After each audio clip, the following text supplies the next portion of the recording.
bi altine bu ne bu ñu xëyee altine talaata alarba ba alxamis ba sax àjjuma tey nag ci alxamis bi dafa tombé ak le 26 septembre raison pour laquelle ñu àndandoo ak rédaction Booking FM ci pàcc bi nga xam ne moom la ñu jagleel lépp lu jëm ci wàllu actualité dellu siwaat nañu ginnaaw bi Penda Badji tënkee xibaar yi maa ngi également ak rédaction bu King FM Serigne Saliou Seck ak Pape Madiakhate Sarr fekk si nañ ma naka noonu dalal suñu gan yi nga xam ne ñoom la ñu moom la ñuy annoncé boobu léegi muy Pape Djibril Fall ak ki nga xam ne mooy Malal Talla Fou Malade dinañ ci dellu soit waaye laataa loolu ma nuyu Pape Madiakhate Sarr ak Serigne Saliou Seck na ngeen def naka suba si. sant alhamdulilah ñu ngi sant bu baax Kals maa ngi lay nuyu. di nuyu Serigne Saliou nuyu Pape Djibril Fall Malal Talla nuyu ñi nga xam ne ñoo ñuy teewlu. ci 99.4 également ci www.kingfm.sn di leen nuyu di leen wax dal leen ak jàmm. jërëjëf Pape Madiakhate moom laay tooñ d'habitude di ko wooye monsieur sport waaye tey nag actualité la ñuy waxtaanee di dalal également Serigne Saliou Seck mi nga xam ne moom it dañuy faral di ànd ak moom ci jotaay bi Serigne Saliou na nga def. nuyu naa la Kals di nuyu ñiy safoo saa su nekk jotaayu 9-11 ci 99.4 www.kingfm.sn di nuyu bu baax a baax tamit sunu gan yi Pape Djibril Fall ak Malal di leen dalal bu baax di nuyu tamit Papa Madiakhate Sarr. am mbégte comme ni ngeen ko waxee annoncé ngeen ko muy ñaari gan yooyu ñu dalal ki ci njëkk di Pape Djibril Fall di ko xam ne naw nañ lool xam-xam bi nga xam ne am na ko ci wàllu journalisme waaye aussi di chroniqueur ñu yàgg ko bàyyi xel bu weesoo sax groupe Futur Média yàlla def nag mu ànd ak ñun ci liggéey bi boobook léegi ñu dalal ko tey Pape Djibril ñi ngi lay nuyu ci la première radio digitale bu Sénégal. maa ngi lay fay Kals di kontaan trop ci ñëw si émission bi di nuyu aussi ñi ñu ko seqal Pape Madiakhate ak sëñ Saliou. mais tey da ngeen ma honoré nag boole ma koo xam suma grand la connu au bataillon donc kontaan trop si bokk ak moom jotaay bi. ayca kooku mooy Fou Malal ñu xam ko ci ay casquettes yu bëri en tant que déjà rappeur mën nañu wax ni tey bu ñuy wax ci hip hop Galsen ba mu jeex munoo cee bañ a boole bataillon blindé boole ci ji hip hop boole ci Fou Malade ak ñi nga xam ne ñëpp ñooy liggéey ak moom mais bu ñuy wax également ci wàllu engagement en tant que citoyen doomu réew mi ci taxawu askan wi activiste ak mouvement Y'en a marre da nga ko ciy boole yàlla defit ci wàllu paysage médiatique comme ni ma koy waxee sànq ba léegi muy liggéey bu am solo ci groupe Futur Média également Malal ñi ngi lay nuyu te di la dalal am mbégte bu rëy dalal la tey ci suba si. jaajëf maa ngi leen di nuyu maa leen di fay. kontaan naa ci ñëw fi à part que yaa ngeen ñu fajal.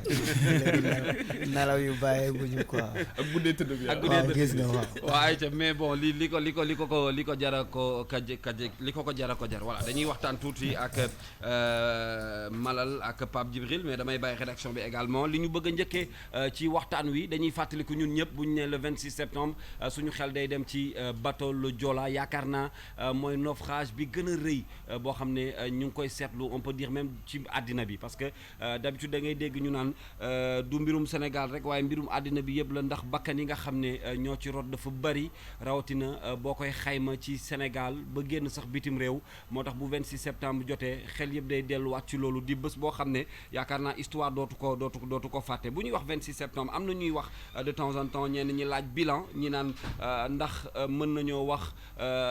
rongoñ yi doon sotteeku mën naa fer léegi ndax 17 ans après quand on parle de bateau le Joola Pape Djibril ci yow laay tàmbalee lan ngay njëkk a xalaat. naqar rek ak tiis. ak xëy na sunu encore une fois sunu càggante. ndax am na loo xamante ni catastrophe naturelle la mën na am jamono bu nekk. mais à chaque fois que bu ñu gisee musibaam ñu gis l'action de l'homme nekk au centre de cette affaire daf ñuy mettre devant sunuy responsabilité mbir moom li ci xewoon ñëpp xam nañ ko irresponsabilité woon laxisme la woon waaye seetaan bu ëpp la woon donc tey jii di ñaan sunu borom ñi nga xamante ni ñoo si ñàkk seen bakkan yàlla yërëm leen ñi fi des aussi sunu borom defal leen xolu muñ ñi nga xamante ni ñoom ñoo am ay mbokk yu ci jóge mais man li nga xamante ni moom laa dul comprendre ba tey mooy que cette affaire soit classée sans suite par le tribunal hors classe de Dakar. Ça je l'ai jamais compris. maanaam amul mujj. te gisuma dara loo xamante ni am na fi. ci yu mel noonu ñu war a situer responsabilité yi te tant que situer wuñu responsabilité yi tant que sanction amul. mais on rebolote. doo lu amati du mujj fenn. te nag yàgg na xam naa ci biir waxtaan bi dañ dellu si ci yeneen cas. mais ba ci li mujjee xew ni ci île Serpent. c'est la même chose. c'est-à-dire que nee nañ dinañ tijji enquête. kan moo ko wax. le ministre de l'environnement moo ko wax. où est le procureur su doon feneen c'est le procureur qui sort qui prend en charge cette affaire là. wax ak askan wi diligenter enquête bi wax ak askan bi. daal di ne plus jamais ça on situe les responsabilités malheureusement dans cette affaire là. renflouer bateau bi sax mënuñu ko def. Maintenant, je ne parle pas des pupilles de la nation, les engagements qui n'ont pas été tenus. Je ne parle pas d'une politisation mais à tout point de vue. D'accord. Malal, le 26 septembre, le Sénégal est concerné, fan la lay yóbbu. Man déjà daf may fàttali boobu mu ngi ma fekk ma jóge Mbour. Boobu à l'époque ñu ngi ci underground bi génneeguñu album c'était en 2002. ma jóge woon kër ñoom Red Black. donc seeti woon aussi benn groupe bu tudd Tànku Neen. di ñibbisi c'est pourquoi à chaque fois bu générique gu Walfadjri bi dawee rek ça me renvoie à ça donc c'est un hymne. Pour man c'est ça l'hymne du bateau le Joola c'est ça l'hymne du naufrage. Bon li ci Pape Djibi wax dëgg la les responsabilités ne sont pas situées parce que personne n'a été sanctionné par rapport à ce problème là. Beneen affaire bi ci topp mooy ni les citoyens simples ni les autorités n'ont appris de ce drame. Parce que quand même ba léegi bu ñuy dem di seetaani làmb dañuy yéeg ci kaw oto bi nekk ci ay 20 ay 50 personnes nekk ci biir te oto bi 25 la war a jël. Laxisme moo am ci réew mi. Et c'est de part et d'autre. Loolu nag je pense que lu ñu war a taxaw xoolaat la parce que en fait on doit mettre l'humain au centre parce que bu ñu jëlul doomu aadama teg ko au centre. Ça devient problématique. Beneen affaire bi ci topp mooy qu'est-ce qu'on fait de ce drame au-delà de sanctionner qu'est-ce qu'on en fait en termes de transmission ci wàllu génération yi fi ñëw parce que génération yi ko fekkewul war nañ xam. Et puis aussi ñi ko fekke ñi ko fekke tey dund maanaam les rescapés war nañ leen gën a bàyyi xel. Engagement yi nga xamante ne également jëloon nañ ko ci war nañ ko mun a respecter. Loolu moom moo graaw ci situation bi booy tey ci suba rek maa ngi lire benn interview benn xale bu jigéen bi nga xamante ne moom ci affaire bi la bokkoon. Yaayam tamit ci affaire bi la bokkoon. Bi yaayam di wax ni moom préparé woon na sax pour dee. Parce que mais li mu doon jéem moom mooy fexe takk sërëm bu dëgër. Ba nit ñi buñ koy fekk buñ ko fekkee mu dee duñ ko fekk ak yaramu neen. Donc xam nga yooyu c'est très très fort. C'est-à-dire il y a la mort, tu penses à la mort, yaa ngi nii di waaj a dee. nga xam ni dee mën na ñëw mais nga ne na bu say cër dama bëgguma nit ñi fekke ma nenn ni mooy en fait ragaloo loolu mandargay gëm yàlla c'est très important. C'est très important. Serigne Saliou ak Pape Madiakhaté également ñoom la ñu àndal ci jotaay bi Serigne Saliou. Mi ngi noonu yaakaar naa tiis la boo xam si Sénégal dootu ko fàtte boobu moom j'étais encore trop jeune maa ngi wax sànq équipe King Morning bi ne leen loolu bu muy am maa ngi def C2 après boobu bu fekkee dafa fekkoon temps boobu calze bu ñuy dem di jàngi oto bi même bu fekkee ni feesul ñun ci kaw la ñuy yéeg waaw ci kaw la ñuy yéeg pour dem jàngi école mais bi ñu déggee loolu li ñu expliqué rek mooy Dakar ñëpp dee nañ boobu ñun à Diourbel loolu rek lañ defoon suñ bopp xale lañ woon et tout te li leen rey mooy surcharge et tout bon oto sax boobu noonu ñun ñemeetuñu woon sax dugg ci oto bi buy dem pour comprendre que affaire bi graawoon na quoi loolu rek lañ ci mënoon jàpp jamono boobu xamuñu woon nan la demee réellement après ñu lay jox au fur et à mesure ay rédaction ngay traité affaire yi nu mu demee ak information yi nga doon déglu loolu noonu peut-être xale du fàtte liñ ci mënoon a jàpp mooy ñëpp deewoon nañ bu ñu màggee nag ba commencé gëstu et tout ci lan xam mbir mi nu mu demee am na ñuy wax ni 1800 et quelque ñoo ci dee am ñuy wax ni 2000 ñoo ci dee mais lu ci mën di am daal liñ ciy ñaawlu ba fii mooy ñàkk a topp bi ci am ak enquête bi ñu wax ni classé nañ ko sans suite ndax li ko waral lépp mooy ñu ni ki ko waral mooy ki doon dawal bateau bi di commandant bi te moom dafa des ci biir te puisque dee na rek affaire bi dañ ko war a tegee de côté yaakaar naa mbir mi warul demee noonu am na tamit loo xam si mën nañ ko cee fàttaliku sànq Malal mi ngi koy wax ñi ngi lire ci l'Observateur ki ñuy wax Bébé le Joola muy nettali ni moom ba jamono ji budul ni kon information yu ndaw yoo xam si jot na ko yaayam expliqué wu ko dëgg-dëgg mbir mi nan la demee même école bi muy jàngee sax ay ñi koy jàngal dañuy daw lu ni mel te yaakaar naa bu fekkoon ni peut-être def nañ ciy jéego yi war et tout dinañ ko mën a expliquer ne ko nii la demee waaye peut-être def nañ ci li war est-ce que lu ñu war di ragal a nettali la parce que souvent sax da ngay dégg ñu naan la yu bu ci duggaat wax jooju moom nañ ko jéem a fàtte et pourtant loo xam ni war nañ ko mën a peut-être di fàttali ñi nga xam ne wala di ko xamal sax ñi nga xam ne xamuñu ko woon histoire la bu bokk ci Sénégal te war nañ ci tirer ay leçons comme ni ko Pape Djibril waxee sànq bu ñu gisee li xew bërki démb ci île bi daf ñu fay xaw a yóbbu même bu fekkee mënuñu koo méngale ndax y a une grande différence entre la xewoon Joola ak li xewoon fii Pama Diakhaté effectivement Kalza ni nga ko waxee loolu day baax ñu koy fàttali ndaxte c'est un pan de l'histoire du Sénégal dafa bokk ci histoire du Sénégal c'est vrai que bu partie bu sombre la ci histoire du Sénégal xew-xew bu tiis la le plus grand drame nautique ci àdduna bi donc loolu mënuñu ko bañ a fàttali ñi nga xam ne ñooy ndaw ñi et puis la nga xam ne mooy li ko waraloon ndax li ko waraloon nag lu mooy responsabilité yi nga xam ne ku ci nekk am nga ko ci muy état beeg ña nga xam ne ñooy gérer woon bateau beeg ñoomin seen war nañuy aussi di ko fàttali ñi nga xam ne ñooy nit ñi ci contexte yi mu amee woon ngir ñu koy bañ di fàtte ak la ko waraloon aussi ñu koy moytu parce que Malal mu ngi koy wax la nga xam ne moom moo taxoon ci li ñuy surcharge bi tey jii la wàllo gën a aay tey jii la nit ñi gën a mën a surcharge boo xëyee ci bus yeeg car rapide yeeg njaganjaay ak ñoom seen nit ñi tey la ñu gën a mën a buruxloo ci biir donte xam nañu ne fees na ak seen bakkan mën na caa des mais sans que Pape Djibril dafa am lu important lu mu wax par rapport ak li nga xam ne moom mooy incompréhension par rapport ak justice bi nga xam ne dossier bi dañu ko classé man question bi ma bëgg a poser ci ñoom ñaar mooy bu ñu gisee li nga xam ne xew na ci dossier bi nga xam ne ñu ne lu ëpp ñaari junni doomi aadama ñàkk nañu seen bakkan wala bilan officiel bi ne lu jege ñaari junni doomi aadama ñàkk nañu seen bakkan bu ñu xoolee ni nga xam ne noonu la demee boobaak léegi ñu ne responsabilité bato bi ci yenn ci xibaar ñu ne jamono ji nga xam ne mu ngi daw bi muy am accident amatul woon permis de navigation bu ñu xoolee ñu ne ñi nga xam ne ñoom ñooy sauveteurs yi ñi nga xam ne ñoom ñooy marine nationale 18 heures après la ñuy doog a ñëw commencé wallu ndax piroguiers yi ñoom ñoo njëkk a ñëw commencé wallu ñu ci jiitu 7 heures après ak ñi nga xam ne ñoom ñoo yore woon jamono jooju kilifteef gi ci réew mi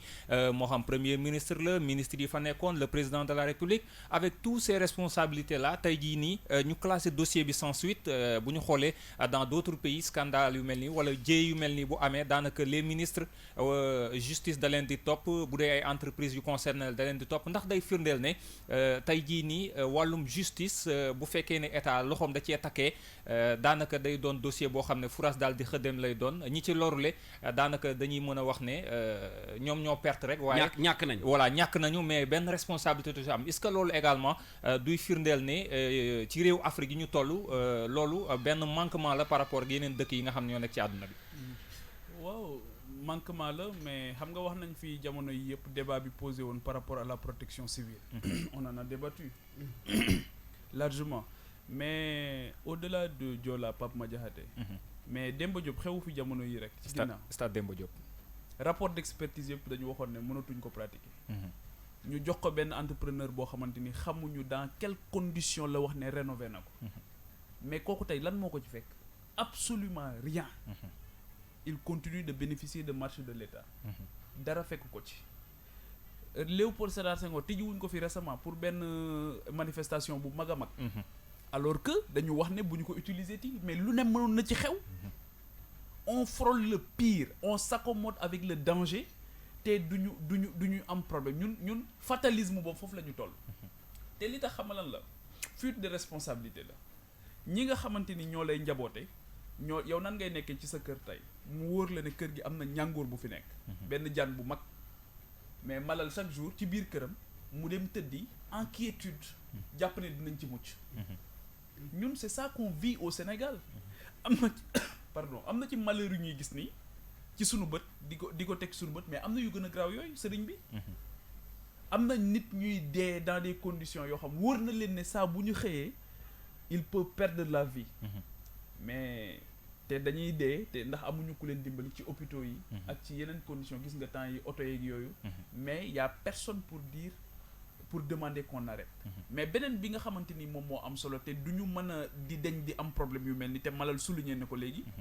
mooy lan la ñuy jàng ci drame bi quel est le rapport aujourd'hui qu'on doit avoir par rapport ak sunu histoire boobu sunu mémoire collective parce que ci la bokk wax nga ko léegi page sombre la mais mémoire collective da ngay boole lu la neex ak lu la naqari pour def ko dëgërlaay pour mën a rebondir mais tey ñaata Sénégalais ñooy dem Camp Thiaroye Kals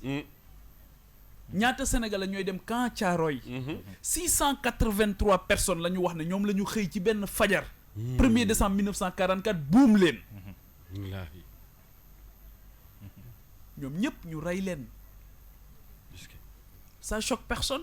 sénégalais yi jël seen njaboot ne leen ñëw leen ñu dem Camp Thiaroye 44 ngeen am lu ngeen fa dund am lu ngeen kii mais du ngeen ko def mais xool demal jël yeneen réew yi surtout ay France ak yi mais France 20e siècle bi yëpp dañu ko fight Europe dañu ko xeex guerre yu dul jeex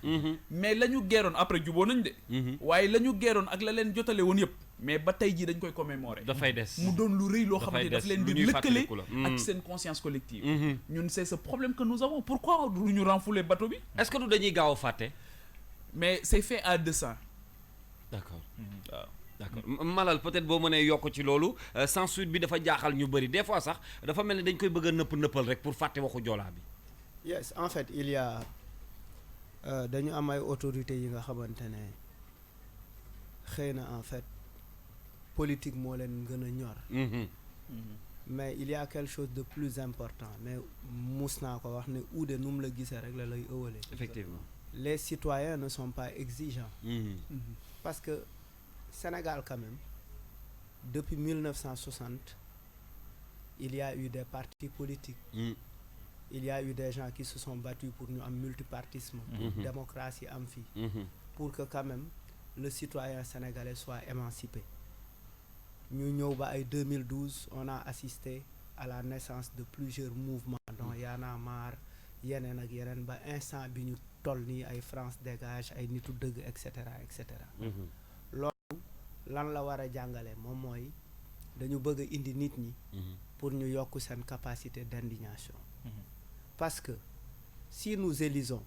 et les gens ne sont pas surveillés pour le programme pour lequel ils ont été élus boo fale te nit ki nga xamante ne da nga ko fal te toppoo ko ci li tax nga fal ko Kals dane ma su ma ko dénkee émission ci rajo bi dina ma yokkal nombre d'auditeurs yi koy déglu dina yokk chiffre d'affaires rajo bi à travers ces émissions à travers les thématiques ma dénk signé ak Kals contrat pour 2 ans mais di gis ni Kals émission bi au lieu mu yokk auditeurs yi dañ commencé wàññeeku parce que respecté wul heure bi muy animé thèmes yi ni mu koy développer maîtriser wu ko du def benn recherche du am ay invités de qualité te en fait derrière man auditeur bi kaasuma ko finalement on continue de me servir de la merde dañuy jàpp ni lu normal on doit être exigeant mooy lan bu ñu toppee parce que am nañu bëreet par exemple ci affaire u aar li ñu bokk ñu ne pétrole bi gaz bi ñu am benn jour ñëpp jóg tout le monde se retrouve à la place de l'obélisque ñëpp gis ko ci toile bi suma 400 000 Petrocan et cetera arrivé à un certain moment la mobilisation s'effrite la mobilisation s'effrite pourquoi parce que presse bi fay ñëw li ko gën a intéressé mooy c'est comme si en fait ils ont été payés pour démobiliser les gens pour ñëw ne mais finalement yéen seen manifestation bi amul nit kat et les gens mettent de côté importance su li tax nit ñi jóg ñu wax waxu feeru Falémé wax waxu leneen et cetera les gens du ñu taxaw ci loolu nit ñi ils sont sur autre chose tey ban sénégalais moo fi taxaw ne effectivement Macky Sall lii ak lii nga ma waxoon respecté woo ko il a été réélu même bu fekkee mun nañ wax ni conditions yi élection yi demee parrainage et cetera et waaye cetera falaat nañ ko. mais sénégalais yi falaat nañ ko. ce qui veut dire qu'en fait ban type de population la ñu am. tant que les populations ne sont pas exigeants. avec ñi nga xamante ne ñun ñoom la ñuy dénk suñu avenir u réew. finalement. c'est des choses comme ça qui se passent. parce que pour man c'est des questions très très importantes. xam nga boobu ba léegi nit ñi ñu ngi wax ni président bu ñëw dina la ne. su ma ñëwee dinaa tabax prison bu bees. su ma ñëwee les longues détentions seront réduites et cetera et cetera. mais c'est les mêmes problèmes qui se posent chaque année. avec un opposant qui pendant sa campagne électorale promet des monts et des montagnes, des monts et des merveilles. Et arrivé au pouvoir, il oublie effectivement tous ses engagements parce que derrière il n'y a pas une masse critique forte bi nga xamante ne mooy topp ci ginnaawam pour lui exiger le respect de ses engagements. Finalement dans cette affaire bi nga xam ne mooy affaire u Joola bi est-ce que du benn instant population yi je veux dire population yi de façon générale mais ñi nga xam ne ñoom ñooy parents victimes yi est-ce que du ñoom aussi benn instant ñoom ñooy may autorités yi ñuy profité ci jour yi parce que bateau le Joola on a l'impression que 26 septembre rek la ci nit ñi di xalaat bu ñëwee ñu wax ci presse bi wax ci état bi wax ci bu jàllee jàll na est-ce que également du population bi ñooy may état bi prox ndoll boobu. man je pense que mën na nekk parce que récupération politique dafay am jamono bu nekk. gis nañ fi le problème de la Casamance pendant longtemps on a eu des messieurs Casamance qui tiraient les marrons du feu par rapport à cette affaire là di ci lekk xaalis ba gis nga je pense que même si avec Farba Senghor la xëy fii rek wax ne telle personne yow da nga war a noppi parce que Abdoulaye Wade doon la jox 30 millions par mois. te kooku daf doon wax ne dafay régler ji problème bi. y a des gens qui se sont enrichis dans cette affaire là. tey jii boo jëlee ñi nga xamante ni ñoo nekkoon dans ces affaires là. ñu ne par exemple dañu leen yónnee CREI yi ñu xool seen patrimoine li ñu am da ngay xam ne y a des choses qui se sont passées qui ne sont pas normales. nga dem ci dëkk fekk ñi nga xamante ni ñoo taxaw mooy li ma la doon wax léegi ne ñun ñooy régler problème askan bi mais ñoom ñoo fa dàq kër ñoom seeni doom du ñu fajoo ca dëkk ba. bu ñuy dem sax dañuy yóbbaale ay ndox yu ñuy naan parce que góorgóorlu wuñ ci benn fan. loolu mooy la triste réalité. te c'est tous les pans de la société ñun ñoo war a xoolaat suñu bopp. tey jii par exemple mais cette affaire là. mais y a que 2 journaux au Sénégal ñoo ko def à la une. tey. c'est un peu dommage. yéen c'est très bien King FM. vous en parlez. on en parle depuis. mais y a que 2 journaux ñoom ñoo ko def à la une. mais Sénégal ban bés la ñuy xëy bés boo xam ne 1er décembre par exemple. mais pourquoi Thiaroye 44 du nekk au cœur du débat. pourquoi duñ toog bés boo xamante ni mais le Sénégal c'est extraordinaire aujourd'hui on abrite la maison des esclaves. Gorée. kañ nga gëj a gis gan gu Sénégal am mu dem Gorée. déedéet gëj nañ koo sax wane xale yu bëri xamuñu Gorée. man gëj naa ko gis de. su ngeen ko gis depuis ñu ériger fa la place de l'Europe. xale yu bëri xamuñu Gorée. dafa mel ni on a changé de cap radicalement. donc qu'est-ce qui nous arrive en réalité qu'est-ce qu'on veut. d'accord parce que ki ñu ko seqal. moo bëggatul ñu tudd histoire boobu. d'accord parce que xam nañ ne bés bu ñu xamee rek. bés bu ñu liñ naan yeewi. bés bu ñu xamee rek mbiri dina changer. alors loolu daf ñuy permettre ci kanam sëñ Saliou ñu dugg parce que am na yeneen sujets yu bëri yu ñu bëgg a waxtaanee. jàkkaarloog Pape Djibril ak Malal te duñu waxtaanee actualité mënul ne voilà dinañu waxtaanee léegi yeneen ponk yoo xam ne waajal nañ ko dama bëgg rek ñu dem déglu ji benn papier bu Ndeye Mati def dellu siwaat ci li nga xam ne moo di le Joola boobu bu ko defee nag ñu tàmbali waxtaan wi ci li nga xam ne soxal na askan wi muy actualité moo xam politique wala loo xam ne dundinu askan wi lay doon on écoute ce papier bi nga xam ne Ndeye Mati moo ñu ko defal tey ci suba si jëm ci bateau le Joola. le Joola dégg tur bi rek doy na ngir naqar dellu si ci xol yi muy bateau bi doon daw diggante Dakar ak Casamance guddik 26 septembre nag yamoo ak atub 2002 la suux ci géej gi yóbbaale li mukk njaboot gu takkoo takku ñu ne 1864 morts wante njaboot gi moom ne ëpp na 2000 ndax 64 personnes dong ñoo ci mucc romb 1500 yi faatu woon ci suuxub Titanic gannaaw ga ñu jàpp ne surcharge moo waral jëye ji am ndax 536 passagers képp la waroon waroon a def mu yab ñeenti yoon lu ko ëpp mbir mi ay boori 23h la xew si lu matul fukki simili bato bi suux ba cat gi dong des ca fay tolloog Gambie 40 kilomètres ci biir géej gi ndax lim gu takku gi mu defoon góor jigéen mag ndaw liir parental famille lëmm des ci ndox mi mool yi ñoo njëkk ca fa mu xewee secours officiel yi door a ñëw ci ngoon gi 2003 justice bu Sénégal classé dossier bi tënk ne commandant bi jiite woon le Joola te des moom it ci géej gi mooy responsable bi dal di jox ndàmpaay gu duun famille yi ñàkk seeni doom yenn ci responsable officiel yi yore woon bato bi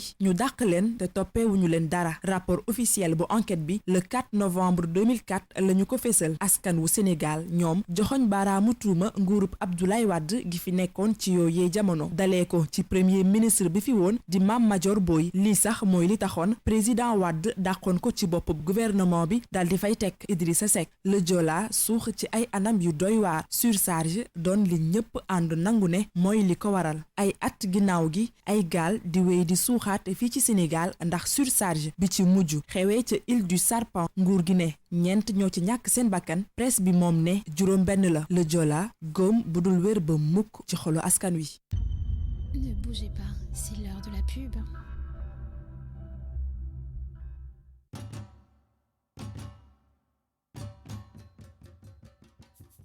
lii mooy bëri maana yow tamit danga bëri maana rendez-vous en octobre.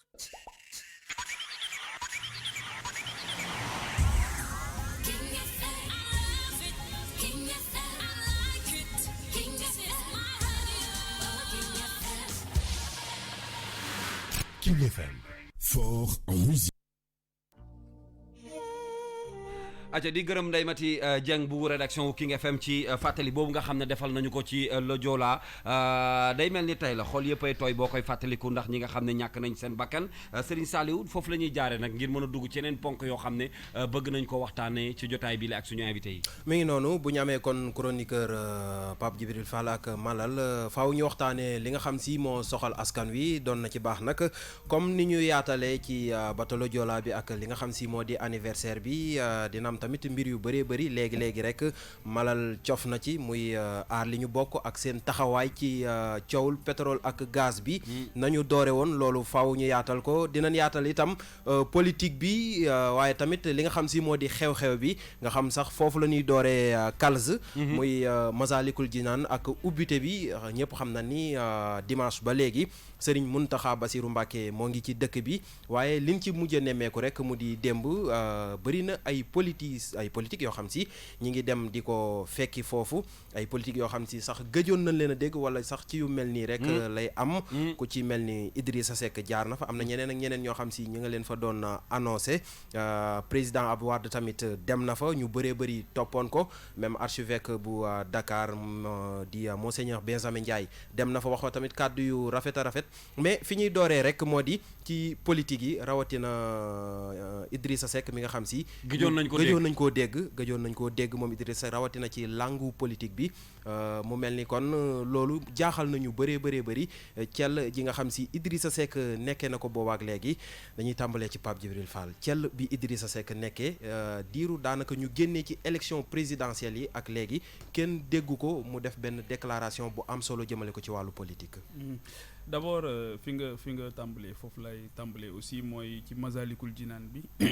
ak édifice bu mel noonu ñu érigé ko au cœur de Dakar di wax ne rek ki nga xamante ni moom moo ko sabab muy Cheikh Ahmadou Bamba encore une fois mooy li ma wax léegi par rapport ak sunu mémoire ndaxte koo xamante ni la dafa nekk ci dëkkam nit ñëw occuper dëkk bi jël ko tëj ko brimer ko loolu la subir tey jii ba ay at ci kanam yàlla mais damay def benn parallélisme pour wax la ne les combats d'hier sont encore les combats d'aujourd'hui assimilation la doon bañ moom ak aliénation culturelle rapport bi nga xamante ni moom la ñu wax ne moom moo ko yóbbu dañu wax ne moom dafa subversion maanaam daal il n'est pas taillable et corvéable mais booba dañ ko jëli ko indi ko brimer ko exiler ko mais kii xeex France dégage wala ñiy xeex France dégage aussi dañ leen di jël léegi di leen gën a brimer di leen dugalaat ci kaso bi dafa mel ni jaan ji doon matte moo fi nekk ba tey di matte mais forme bi rek mooy changer kanam gi lay changer ak masque beeg yooyu donc combat yooyu donc lu mel nii su amee dafa am lu bëri lu muy firi dafay wane ne coono du réer dafay wane ne yàlla dafa mën a fay ba ci ni ñu ko tuddee moo tax il faut que aussi la mosquée reprenne toute sa place dans la société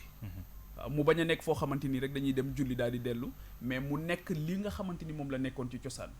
ba ci ni ñu ko tuddee muy Masalikul Jinaan les itinéraires du paradis lan la war a symboliser lan la war a yokk ci suñu quotidien lan la war a apporter comme symbole boo xamante ni mën nañu dimbali par rapport à la culture de l'altérité ñun fi loolu la ñu soxla ñun c'est-à-dire sur le plan culturel on est très très très vide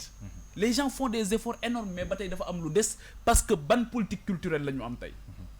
quelle est la politique culturelle du Sénégal peut-être Malal dinañu ko tontu moom mi nga xam acteur premier plan la mais man xamuma ko lan la ñu bëgg ñoo ngi wax nañ fi sànq ambition mais ambition matérielle dafa am mais ambition immatérielle dafa am mais quelle est l'ambition immatérielle aujourd'hui des autorités vis-à-vis de nous de la jeunesse su ngeen ko xamee ngeen wax ma ko man xamuma ko donc encore une fois sëñ Saliou gis nga sénégalais yi lu ñu leen def souvent dañ koy mérito sëñ Mountakha a reçu presque toutes les forces vives de la nation mais on fait le focus sur Idrissa Seck on fait le focus sur Ousmane Sonko on fait le focus sur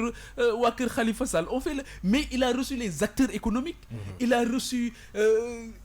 toutes les couches de la société ñëpp le recevoir waxtaan ak ñoom ci xëy na avenir u Sénégal ak tey fi ñu toll ci Sénégal mais pourquoi les journalistes veulent qu'on mette l'accent sur des politiciens mais est-ce que journalistes yi la wala askan wi ñoo bëgg loolu le déplacement de ces politiciens là lan lay yokk ci visite bi en termes de prestige lan lay yokk ci suñu quotidien honnêtement man si ça peut vous intéresser honnêtement moi je pense que les enjeux sont ailleurs et que aujourd'hui nous avons la responsabilité de décrypter les choses ci nit ñi fooye askan mais bu dee loolu la ñu tàmmal nag mais on doit rompre avec ça Kals yow loolu ban njëriñ la am ci sa quotidien waxi Idrissa Seck rek lañ doon xaar démb de ak ñi doon Ablaye Wade dina dem man sëñ Saliou honnêtement bu fekkee ne ça man non kii Pape bi Kals wax na ko dafa fekk ni xam nga ñi ngay wax ñëpp peut-être dem nañ fa mais engouement beeg coow lu bëree bëri ñi muy topp mooy Ousmane Sonko bu fay dem Idrissa Seck bu fay dem wala président Wade bu fay dem gis na sax mais xam nga Idrissa dem rek dégg naa ci suba ay xel ne mais Ablaye Wade tey lay dem mais xam nga Idrissa a observé am na sax ay long silence mais pendant ce temps il y a d'autres acteurs qui parlent mais Idrissa bu waxee bu waxul mais and so what Mala lan ngay jàng ci loolu en fait moi je pense que li Pape Djibi wax mooy dëgg le rôle des médias dafa war a nekk vraiment ci dimbali askan wi c'est-à-dire mettre le focus ailleurs mettre le focus ci d'abord lan mooy njëriñu Masalikul Jinaan et puis lan mooy la force de la confrérie mouride parce que quand même confrérie yi bëri nañ fi mais dafa am lu particulier chez les mourides ci wàllu façon bi ñuy solo ci wàllu façon bi ñuy waxee ba ci élément de langage yi ñuy utiliser bu ñuy wax c'est comme si en fait les mourides ont réussi à tropicaliser l'islam tropicalisation de l'islam boobu dafa am solo parce que baylaat dafa ñëw indi ay yére murit bi mun nañ ko xàmme da ngay xam ne c'est une production locale c'est-à-dire mu ngi mel ne tey man may rap jóge Amérique mais bu ma rabee nga xam ni sénégalais la je n'ai rien à voir avec un américain c'est-à-dire daf ñuy dimbali ñu séparer li nga xamante ne mooy diine ak civilisation arabe je pense que foofu Serigne Touba liggéey bu am solo la ci def te également dafa bind beneen aspect bi ñu war a retenir ci mouride yi mooy leur ouverture d'esprit leur facilité d'accepter les autres parce que tey c'est très symbolique de voir ki ngay wax Monseigneur Benjamin ouais, l'image est très belle l'image est très belle au moment où ñu ngi jóge ci effectivement Institut Sainte Jeanne d'Arc l'interdiction du voile etc beneen aspect bi ci topp les politiques pendant tout le temps ils ont menti à tout le monde et tout le temps moo tax dëkk bi toll fi mu toll ni Serigne Touba li ko exilé woon c'est politique li jibi di wax xëy na waa France dégage ñooy Serigne Touba jamonoy tey on peut dire dans ni ñuy xeexee l'impérialisme Serigne Touba aussi loolu la doon xeex c'est-à-dire la réhabilitation de l'identité culturelle nègre, c'est-à-dire le refus de l'assimilation. Ça c'est important. loolu moom moo tax effectivement bi ñu ñëwee ci Serigne Touba naan ko yow ak nit ñi niñ la toppee pourquoi tu ne prends pas les armes mu ne leen déedéet am na ñu fi jaar jël ay armes seen xeex sottiwul man neneen laay xeexe il a combattu booy xool tey am na benn jamono bu Noël jotoon ci jamono ñoom Serigne Touba dafa bokkoon ci seen xeex bu Noël jotoon pour ñu bañ ñu def effectivement ay ñu bañ ñu dugal ci engouement nasaraan bu Noël jotoon ñoom Serigne Touba ay jàng lañ doon organiser c'était une forme de résistance pacifique xeetu xeex yooyu c'est super important donc li ñuy jàngaat encore ci côté mouride yi mooy leur esprit entrepreneurial c'est-à-dire une mosquée de cette dimension te maa ngi déglu effectivement maa ngi lire sax ni ki tabax mosquée bi effectivement fa la jaare tuub c'est important booy xool ñu ngi expliquer benn histoire ci mosquée de Paris bi juif yi ak franc-maçon yi ñafe ba xeex ni mosquée dafa war a am Paris bi ñu demee di tabax mosquée bi ils ont mis leeruma nag ils ont à l'intérieur ils ont mis des signes maçonniques et cetera def ci yenn affaires yi mais aujourd'hui nga jël sa initiative avec tes fonds propres ça te donne effectivement la liberté de concevoir ce que tu veux, de concevoir ce que tu veux ça c'est super important murid yi ay nit ñu tedd lañu ay nit ñu tedd lañu ay nit ñu ñeme entreprendre lañu c'est-à-dire il voit grand c'est comme quand tu t'amuses à rentrer dans un restaurant américain nga laaj coca buñ la serviree coca da ngay bugg a daw parce que buñ la koy servir dañ la koy servir en grand les mourides aussi ci façon fonctionnement boobu lañ nekk installé Massalikul Jinaan biir Dakar c'est quand même important mais nañu génn ci folklore bi parce que Serigne Touba jàngalewul dara lu dul jub rek la jàngale ah c'est-à-dire kenn du Serigne Touba ça ne s'arrête pas nit ñi war nañu romb ci wëy affaire bi wëy non murid yee fi mën dañu war ni murid yee fi gën gëm yàlla murid yee fi gën a ragal lu jubul c'est important c'est-à-dire bu ñuy installer Massalikul Jinaan c'est à l'image de l'islam c'est à l'image effectivement dafa am lu ñu ci war a jëlee dafa am li ñu ci war a jëlee li ñu ci war a jëlee mooy jaamu yàlla bu mat ndax looloo ko tax a jóg loolu rek moo ko tax a jóg c'est-à-dire les allers-retours des hommes politiques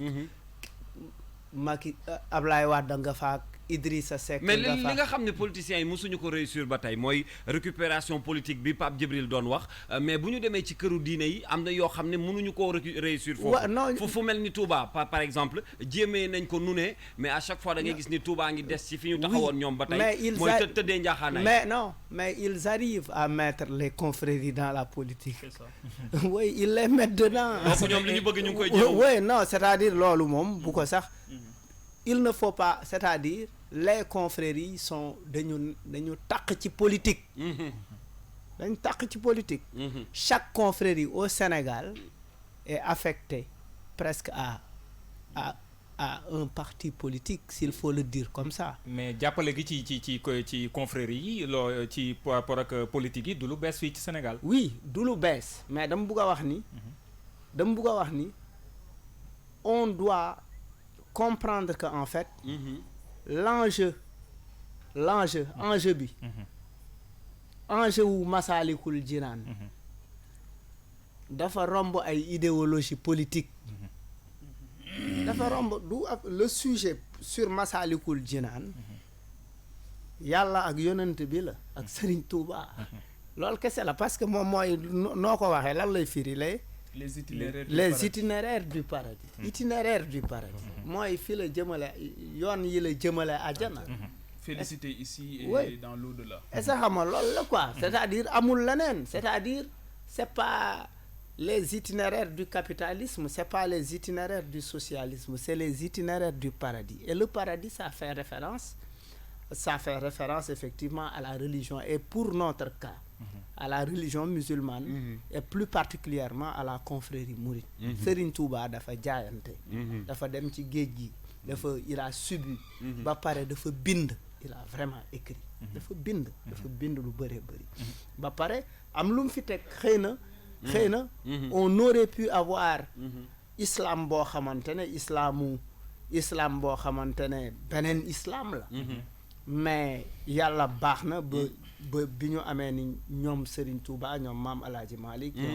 ñoom Baye Niass ak ñoom maam Limamou Laye. D'accord, oui, Serigne Sall. Et le débat le combat qu'il a mené pour conforter li Malal di wax combat la contre l'Occident mais contre l'Orient aussi.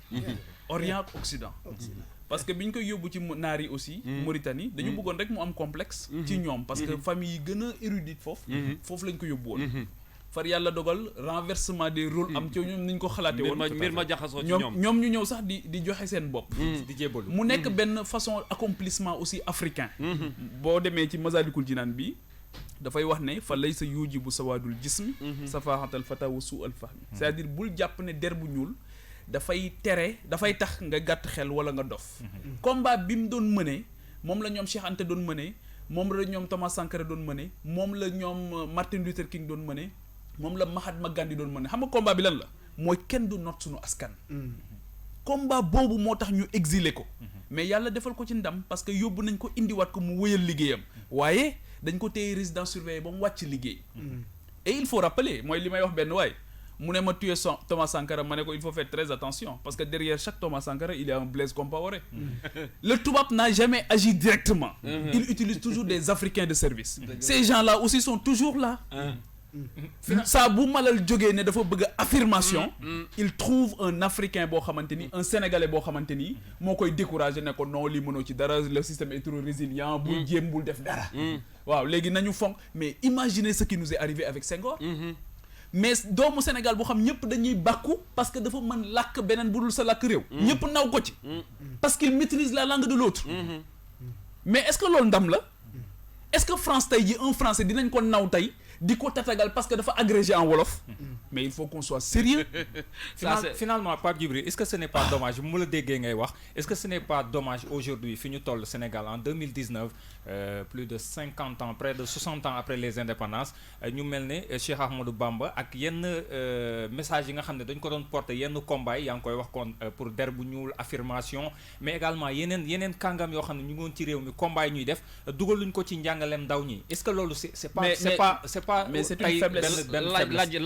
c'est une faiblesse des autorités xam nga tey jii moo tax ma ne lépp foog ñu koy jàngat te génn ci parloo et pourtant ay livres bind nañ ko ci gis nga dama ne lépp foog ñu koy jàngat te génn ci parloo Serigne Touba aujourd'hui ne peut pas appartenir à une famille ni à une confrérie ni à un pays Serigne Touba àddina la panafricaniste la universaliste la parce que gis nga am na loo xam bu la ko yàlla defalee da ngay accéder à l'universalité lan moo tax tey am sénégalais yu yittewoo ba ci borom kër gi Youssou Ndour tudde na doom Nelson Mandela non parce que Nelson Mandela a accédé à l'universalité effectivement tey jii Mahatma Gandhi ñun dañ koy yittewoo idéologie Martin Luther King dañuy pourtant yittewoo wuñ pas-pasu diineem mais yittewoo woon nañ valeur universelle yi mu doon défendre mooy jikko yi mu làmbool mooy surtout le pardon surtout le rapport que tu auras avec l'autre ba garder sa résilience ba garder sa identité nan ngay def ba garder sa identité wax na ko léegi mais Touba rek mais symbole de refus la Touba reste la seule grande agglomération au Sénégal où tu ne trouves pas un seul bâtiment colonial. Ci Sénégal. Il n'y a pas un seul bâtiment, il n'y a rien qui renvoie aux colons. Rien du tout. Mais Djaral Bir Dakar fi, mais fort romb tu vois les stigmates de la colonisation qui nous renvoient à un passé bo xamanteni pas du tout glorieux et on ne fait rien pour changer ñu ne ñu légui bâtiment yi bu len ko laal parce que c'est patrimoine mondial. may fatali que ñi ngi and ak Pape Djibril Fall ak Malal Fou Malal Talla pour waxtané li nga xamné moy actualité wu réew mi dañuy libérer Serigne Sall juste peut-être ñu bayiko ci benen question le temps mom muy dem waajal li nga xam ne nag mooy revue de presse bi ndax moom la ñuy àndal bu ñuy jeexal jotaay bi Serigne Saliou peut-être ñu bàyyi la nga duggaat ci waxtaan bi le temps ngay dellu soit ak revue de presse bi mi ngi noonu laataa ñuy dem waajal revue de presse bi bokk ci jotaayu 9-11 yaatu na nag te xam naa tamit xajul ci li nga xam si gaañu dalal man doon bëgg nañ ko fee waxtaane mu di jumaa Masalikul Jinaan ak liggéey bi ci Serigne Touba def waaye tamit day baax bu ñu amee occasion dalal ay chroniqueurs yu mel nii ñu waxtaane lépp loo xam si mooy tolluwaayu réew mi moo tax yeneen ñaari ponk yi nga xam si moom lañ ci toftal rek Malal gis nañ taxawaayam ci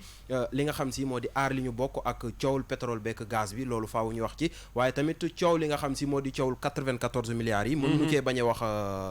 Kals jëm ci Ousmane Sonko ak vidéo bi nga xam si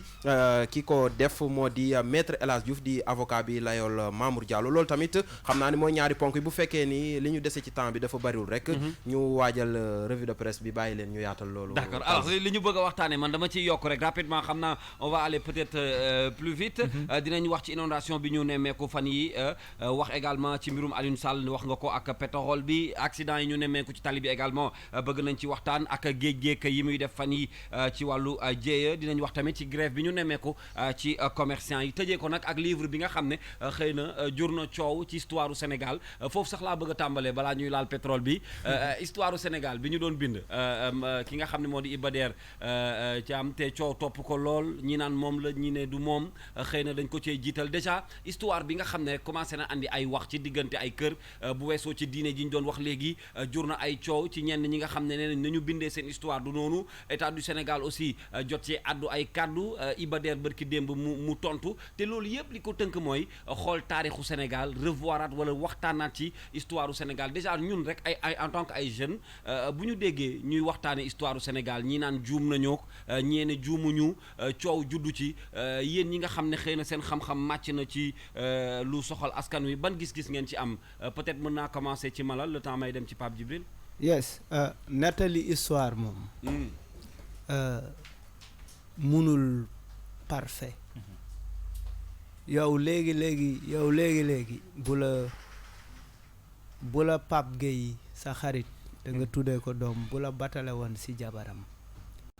ne la maa ngi woo sama jabar jotuma ko boo ko jotee nee ko nangam ak nangam peut-être que tu diras le même message à sa femme mais pas avec les mêmes mots. dina am lu ci réer tuuti. dina am lu ci réer donc loolu yëfu nit la et puis bind histoire du Sénégal jarul xulo de mon point de vue c'est-à-dire bi ñuy projet bind histoire bi ñu koy waajal dañ ne képp ku ci am xam-xam na nga ñëw te jàpp naa ni Iba Der kenn du werante ni am na xam-xam ci wàllu histoire mais xamul lépp tamit te aussi mën na juum parce que nit la donc ñi nga xamante ne jàpp nañ ni dafa juum ni ñuy présenter affaire bi c'est comme ça doit pas être conflictuel warul nekk histoire dafa war a complémentaire waaye histoire du Sénégal noo du lii li nga wax ci sama maam du lii warul nekk histoire da nga war a ñëw expliquer ne fii de yaakaar naa ne li nga wax ci sama maam nañ ci yokk lii te moom aussi il n'est pas tenu de tout le temps di wax yow li ngay wax ci sa maam mën naa bañ a doon dëgg parce que est-ce que tu es objectif parce que sa maam la boo ma ne Malal waxal ma say jaar-jaaru maam lu baax nga koy waxal mais ma ne sama maam moo fi toj oui c'est ce que je vais dire c'est-à-dire avec toute la subjectivité qu'il faut mais comme que nag dañ ko fi war a bàyyi pour les générations futures dañu war a wax te yàlla tax dañu war a wax li fi ne parce que quand même te bu ñuy bind histoire du Sénégal c'est important nañu interroger également géwél yi ñun duñu société buy bind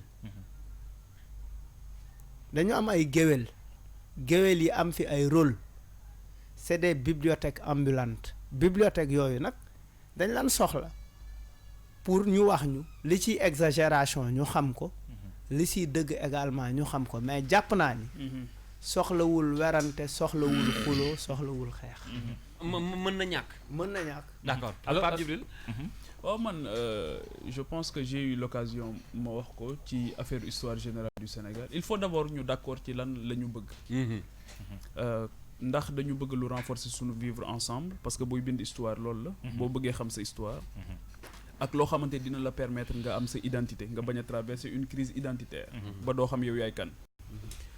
Au départ l'ambition Iba Der Thiam voulait en faire une affaire personnelle. Au départ ci le ministre de l'enseignement supérieur joxe gars yi ne ko lii dafa dis trop ci yow.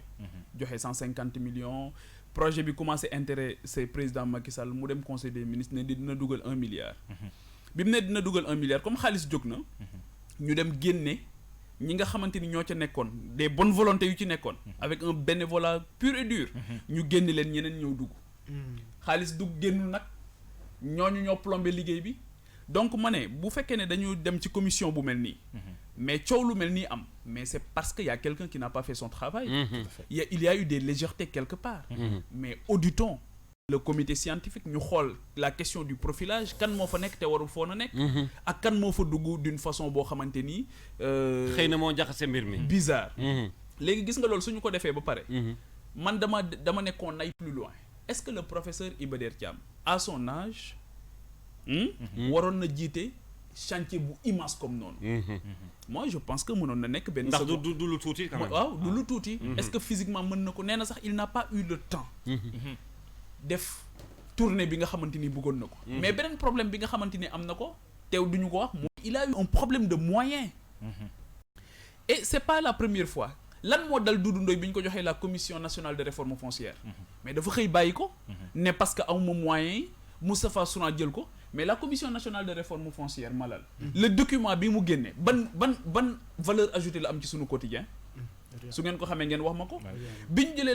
la commission de réflexion sur les assises de l'éducation nationale ñu jox ñoom Abdou Salam Sall professeur Abdou Salam Sall ak ñoom Eugénie Rokhaya Aw Ndiaye ana document boobu lan la lijjanti ci njàng meeg njàngale bi su ngeen ko gisee ngeen wax ma ko Souleymane Bassi Diagne bi ñu ko indee jox ko commission de réforme de l'enseignement supérieur coow rek la indi ñu bàyyi vindicte populaire xale yi dal ci kawam saaga ko mu daw dem toog ak Amérique commission nationale de réforme des institutions Amadou Mahtar Mbow ban sort la subirul waa kër Macky ci boppam ñoo ko njëkk attaqué ne ko yow dañ la wax nga réfléchir nga ñuy jox projet de constitution ba ki nekkoon sa second exécutif moo ñëwaat déposer sa candidature pour être président de la République Mamadou Lamine Loum après daf ko retirer cela veut dire que liggéey bi ñu ko joxoon malaise juddu na ci donc finalement toutes les commissions c'est des commissions à polémique man c'est ça que j'ai constaté où se trouve le problème léegi nag ki defoon la commande muy le chef de l'État mais il n'a qu'à nous dire les termes de référence yi nga xamante ni moom la joxoon kon fi mu ne nii loxo président daf ci war a dugg mais moom moo defoon commande bi sëriñ bi c'est lui qui avait fait la commande moo digle woon mais na joxee TDR yi ñu xool lan la santoon Iba Der est-ce que obligation de résultat dafa war a ànd ak systématiquement obligation de moyens mais loolu est-ce que war woon jiitu Pape Djibril mais comme ndax bu jiitu woon coow mën na ñàkk mais moo tax ma ne dama bëgg ñu auditer léegi suñu auditer xool mbir yi ndax fi mu war a jaar yëpp jaar na fa léegi dinañ xam lan la beneen bi mooy il faut que ñu xool aussi la question du timing d'accord waaw parce que est-ce que en un temps parce que les hommes politiques malheureusement loolu moo tax boroom xam-xam yi di leen daw parce que le plus souvent da nga ñëw de bonne foi pour liggéeyal leen ndekete ñoom am nañ ci ay ambitions politiques et politiciennes rax ci lu ci bokk parce que effectivement dañu joxoon benn délai bu assez court ñi nga xam ne ñoom ñooy commission bi pour ñu génnee li nga xam ne moom mooy 5 tomes yi pour écrire des centaines d'années histoire Sénégal loolu aussi c'est compliqué c'est compliqué alors ñu ngi également ak Penda Badji moom it yegg si na ci studio bi peut-être pour rapidement ñu géem a xool yeneen sujets yi jéey yi ñu nemmeeku ci Sénégal aussi bëri na fan yi des fois càggante gi ñu ngi koy teg ci askan wi souvent aussi ñu joxoñ baaraam ñi nga xam ne ñooy autorités yi bu ma ko tënkee rek ci ñaar Pape Djibril ak Malal ci li géej gi def muy mool yi nga xam ne réer nañu finalement ñàkk seen bakkan tali bi ak accident yu bëri yi ñu nemmeeku insécurité bi ñuy wax ci tali bi boobook léegi ñenn ñi ñu ngi koy jiiñ ñi nga xam ne ñooy dawalkatu oto yi les transports en commun ña ca des jiiñ ko ñi nga xam ne ñooy di nguur gi ak tali yi nga xam ne nekkul ci ay normes yoo xam ne war nañ cee mën a mucc buñ ko tënkee ci loolu rek géej gi des fois ñu wax sax fi mu ne nii géej geeg suuf seek tali beeg jaww ji yëpp a ngi def ay jéye mu mel ni sécurité xaw naa ñàkk tuuti naka ngeen jàngee situation boobu it quasiment balaa sama invité yi di répondre ci boobu les questions rek ma nuyoo ba pare di également di leen dalal ci plateau King FM bi di leen baaxee tamit benn information bi nga xam jot nañ ko léegi muy faatop Jacques Chirac doonoon président bu France donc mu nekk nouvelle bu tiis ba nga xam jot nañ ko sànq actualité la donc également il faut qu'on en parle fàttaliku à peu près tamit kan moo doonoon kilifa bu mag boobu ce serait également intéressant laata ñu jàll ci leneen ak leneen am na solo effectivement Jacques Chirac nekkoon président bu France avant loolu sax nekkoon li nga xam ne moom mooy premier ministre ci foofu ci réewum France mu nekk kilifa gu mag ci réewum France mais ci àdduna bi également ràññee nañ ko ci bu baax a baax. ak digganteem ak Sénégal. effectivement digganteem France moom de toute façon boo ko tuddee rek tudd Sénégal le rapport est naturellement lien bi day fës naturellement. donc loolu aussi nemmeeku woon nañ ko ci mu doon perte bu immense boo xam ne France am na ko mais au-delà àdduna bi aussi am na ko muy Jacques Chirac. xibaar baa ngi noonu. Papa Djibril peut-être am nga loo ci sànni.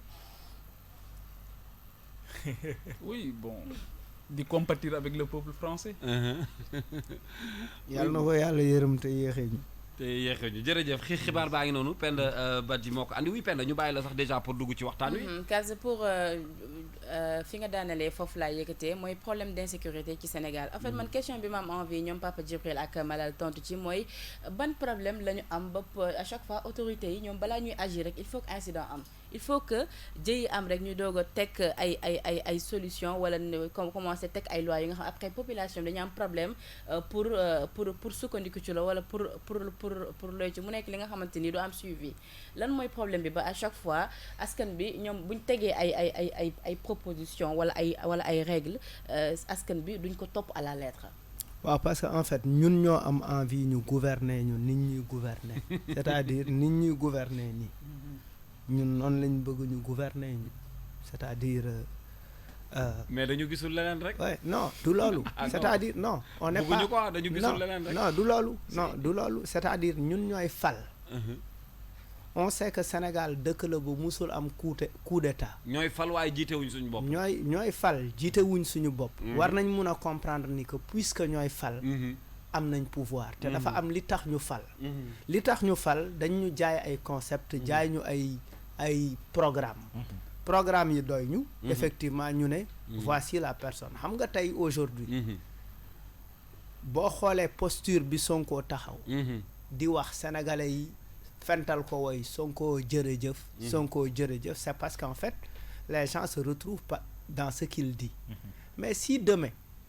ñu jël Sonko dénk ko réew mi. te topp ñu ko ndax liñ ko fale di ko xool di ko saytu parce que ndenkaane bu amul saytu luubal ba dafay yomb haalpulaar bi dafay wax xoolaare nde ko fawru kange so neɗɗo halfinima hoolima haaresnuma jawɗi muɗum ko ɗum xoolaare maanaam bu la nit wóoloo ba dane kóolute en fait kóolute néegu wurus la bu la nit ki wóoloo ba dénk la wurusam mooy war nga bàyyi xel ci ni en fait ndénkaane am na solo mais autrement dit ça veut dire que la confiance n'exclut pas le contrôle dénk naa Kals King FM dama war de temps en temps di saytu Kals parce que man maa ko dénk donc pour man je renvoie tout au peuple parce que en réalité ñun ñooy pouvoir bi parce que qu'est-ce qu'on peut attendre de plus d'un homme politique benn jour dafa am benn homme politicien bu mag bu yàgg Robert Sagna moo ko doon wax mu ngi ci doon waxtaan ak xawma ak kan mu ne en réalité en politique mu ne boo gisee politiciens yi généralement dañuy bëgg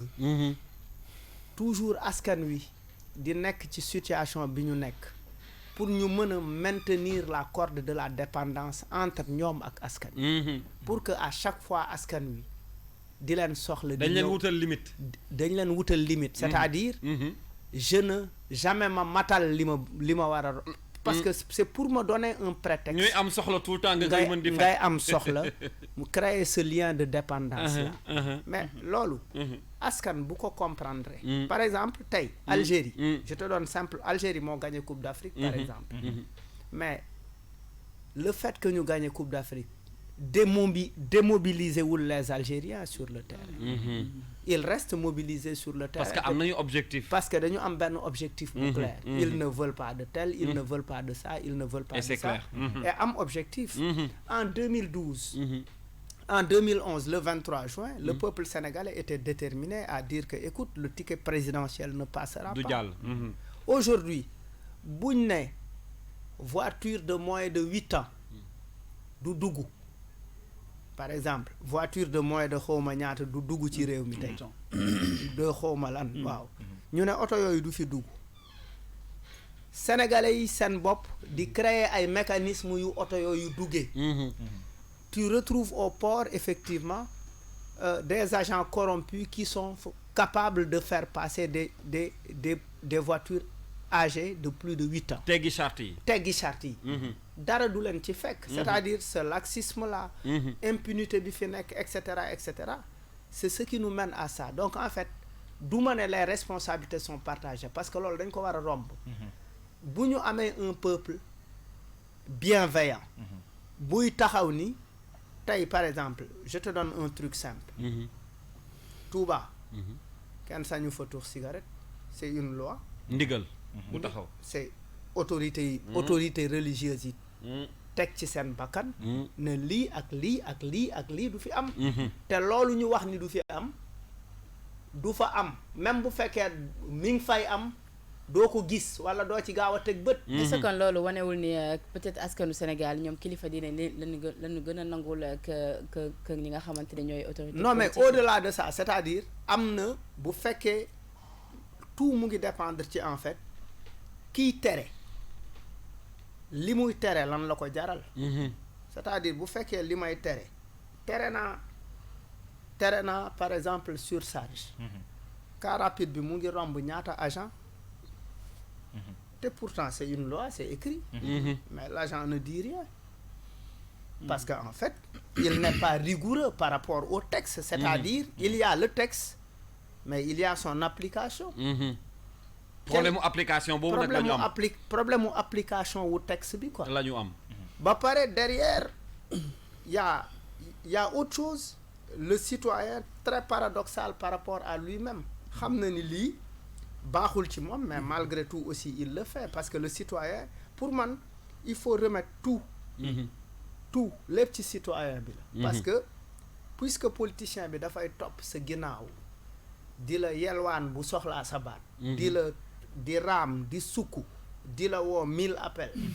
et cetera et une fois que mu falu après il te met à l'écart falu fàtte oui c'est-à-dire il faut que quand même que nous soyons beaucoup plus exigeants. mais c'est ce discours là li ma jaaxal mooy Pape Madiakhaté baal ma rek doguma la ce discours là dañ koy faral di dégg ci ñi nga xam ne ñooy taxawu askan wi par exemple comme ñoom ak mouvement Y'en a marre am na bëri na ñoo xam ne ñi ngi fi di défendre askan wi jëlal leen mbir mi seen bopp génn leen mobiliser wu yéen a fal ñii et pourtant dafa mel ni ñi ñuy waxal dégguñu leen de temps en temps oui il y a c'est-à-dire du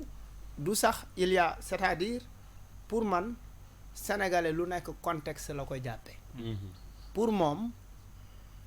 élection par exemple comme Tabaski élection day xew élection xew tout le monde est intéressé à la politique sans vraiment en être intéressé c'est-à-dire moo xew c'est-à-dire instant bi par exemple aar li ñu bokk tu peux retrouver que nga dégg nit taxaw di mobiliser wu ci affaire u pétrole bi fekk en réalité tollu ko fenn est-ce que tu vois parce que tout simplement la révolution pour ñenn ñi taxaw activisme mode la positionnement genre ak positionnement xaaral ma taxaw télé yi gis ma xaaral ma taxaw ñu xam ne man maa nekkoon place de l'Obélisque man maa bind fii et cetera il y a des choses comme ça pour man en fait mais il ne faut pas waruñu tàyyi ci di fàttali askan wi et en fait l'indignation elle n'est pas simplement une mobilisation à la place de l'Obélisque c'est à travers une émission de radio on est en train de discuter de sujets comme ça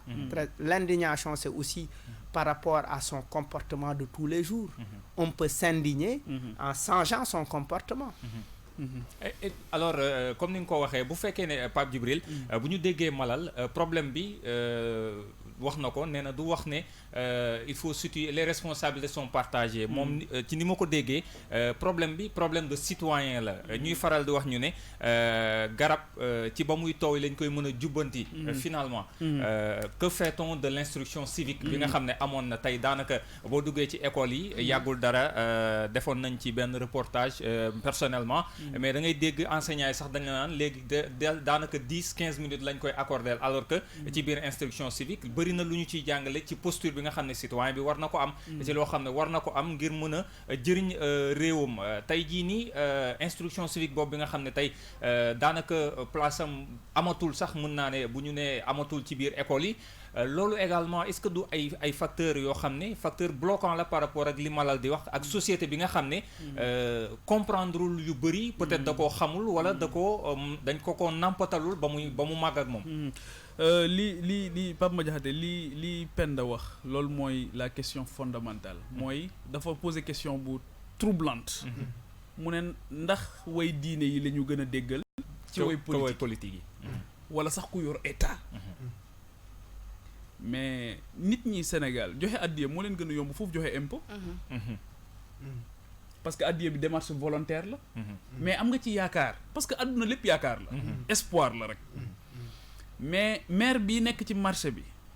moment bi gën a naqari ci journée am mooy bu seenee juutikat bi di ñëw parce que dañuy ñëw fekk ko mu yor taabalam ñu koy dagg juuti mais pourtant marché bi gënut set pourtant marché bi amul éclairage pourtant amul dara alors que impôt mbiru yàlla la parce que da ngay joxe y a une contrepartie qui n'est pas directe la contrepartie est indirecte loolu mooy impôt moo tax impôt ñi koy dagg tamit ku ko ci dagg lekk ko di nga ko gis fii gis ko fañ jëm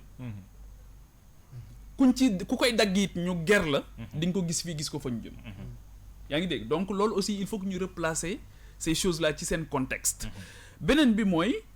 li nga posé léegi ci question par rapport à l'instruction civique te Malal brossé ko touché